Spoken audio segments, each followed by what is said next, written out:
What's good, everyone? It's Jerry. Do you hate the homeless and the nasty encampments that are driving down property value in the Los Angeles area? Are you thankful for random acts of God that are removing them from the Earthquake Valley? Buckle up, chuddies, as we're going to be talking about a beloved card classic where your job is to clean up the criminal crime den that has made its home in your city. We're going to go slay the Spire. You may be wondering why we're covering a game that everyone who likes cards has already heard of. The game came out in 2017. And that's because for the last 2 months, I've hyperfixated on playing this game while watching YouTube videos and grinding on old school RuneScape.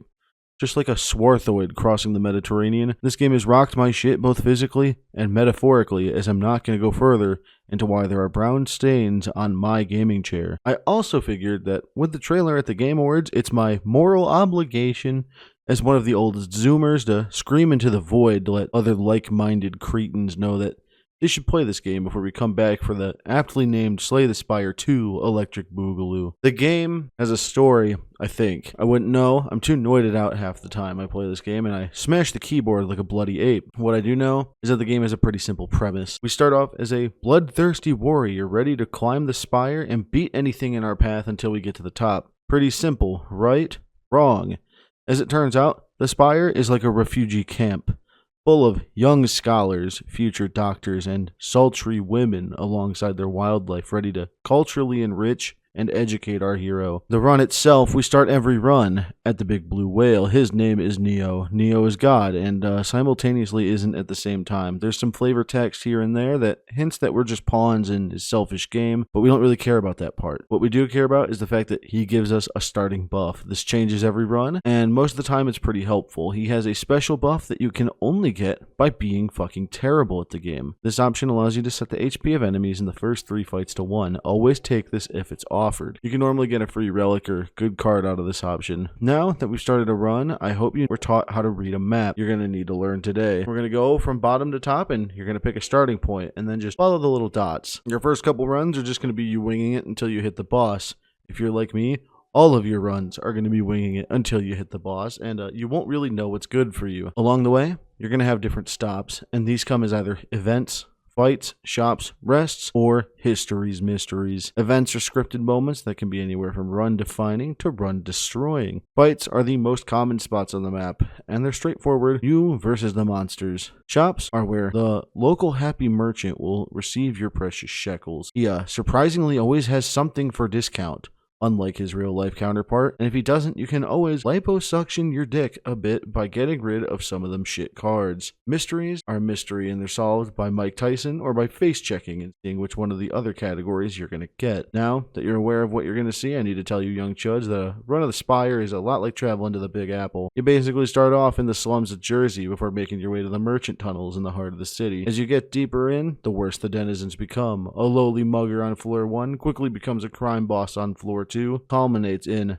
the creature on the last floor. This game is a roguelike, so every run is going to be different, and forcing a dynamic is typically discouraged. Therefore, those early runs, you should get a feel as to what cards do and unlock new shit.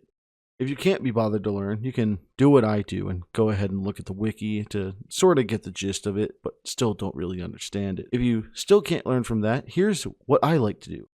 I like to play the victim mentality build, where I constantly build up blocks and then make little whittling attacks behind my shield. Now that you know how to run, and now that you know the story a little bit, I guess we should tell you about who you're going to be playing as. The Ironclad is our strong Nordic fellow who has made it his job to launch a crusade against the undesirables in his hometown.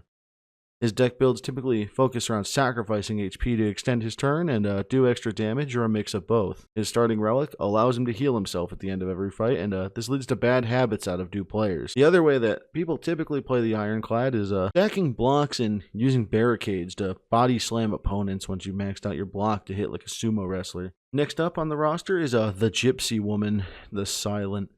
Just like her real-life counterpart, she focuses on trickery, deception, and even poison to get her dubs. Also, like her real-life counterparts, she's constantly in poverty, which leads to her having the worst start out of all the classes. In fact, her life start is so bad that if you don't get cards to help out early, you will actually die to the Act 1 Elite fights. Her main playstyle is by stacking cards in her deck that synergize with discards and constantly buffing and extending that way. The third creature is the Agarthan automaton that specializes in a lot of weird shit. When he's not guarding the frozen ice wall, has pregnancy card arts, so if you're into that, yeah, you can get a sneak peek. His gimmick is that he starts with 3 orb slots, which can be improved through various gameplay means.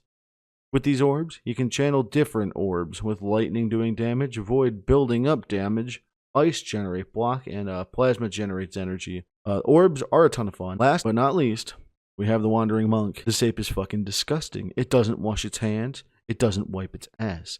It just face rolls and wins. Most people that actually play this game competitively would even tell you, objectively, 9 cards she needs to win the game, because she'll just go infinite, and now you can never lose unless you fuck it up. If you lose after achieving an infinite, congrats, because you're eligible to be studied by medical professionals at Johns Hopkins, trying to isolate genetic birth defects. Each character corresponds with a color. Red sit in the front of the bus, purple sit in the back, and then blue and green can sit in the middle, respectively. Everyone wants to be with the white cards. They make up some of the stronger cards in the game due to easily abusable effects or incredibly low cost. Attacks are the primary form of damage, and each character starts with a basic strike card. Most of the time, you're going to spend Act 1 scraping by until you pick up a few solid hitters. Then, like the young, truly humbled under God's citizen that you are, you'll be able to hold your own and start looting yourself. You'll always start with some basic defense, and just like strikes, you want to get rid of them as soon as you can. There's lots of different skills as well that will provide utility, such as strength increases and energy gains. Powers are a unique type of card, as once they are played, they stick to your person like trash sticks to the streets of India, or heroin needles stick to the fucking souls of the homeless in California. Therefore, you can only play powers once a fight. Status cards are cards that you do not want to have in your deck. It's like catching HIV from the Red Cross. There are enemies that will afflict you with status cards, and you want to get rid of them as soon as you can. Thankfully, status cards always go away at the end of an encounter. That leaves us with the worst type of cards, and those are curses. If status cards are HIV, then curses are full-blown AIDS. Just like Magic Johnson, inevitably you will contract this disease, and the only way to get rid of it is by axing the afflicted member at the shop or through an event. Curses are almost always detrimental and can even end up screwing the game over completely. There are ways to negate the effects of the curse, but you're better off staying clean in the first place. I have few criticisms of the game, and most of them are probably my own character flaws. I tend to prefer one type of playstyle over the other, and brute forcing it can work, but kind of half-ass work. So I really got to activate my frontal lobe while playing this game. People of subhuman IQ probably won't be able to grasp the fundamentals. Commonly see 1 or 2 major archetypes, so that leads to a lot of cards feeling like they're dead draws. Again, this could be a downside of my hunter-gatherer mindset, where I've played it once in the wrong scenario and just ruled it out as being garbage. Slay the Spire is an excellent deck builder and I'm going to give it 5 Snecko over 4 plants.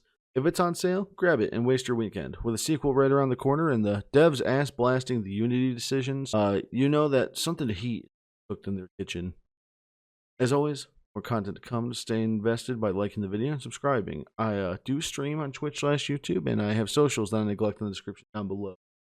As always, I hope you had a happy holidays, Merry Christmas, whatever you celebrate, and have a happy New Year. Can't wait for 2025. Till then, have a good one.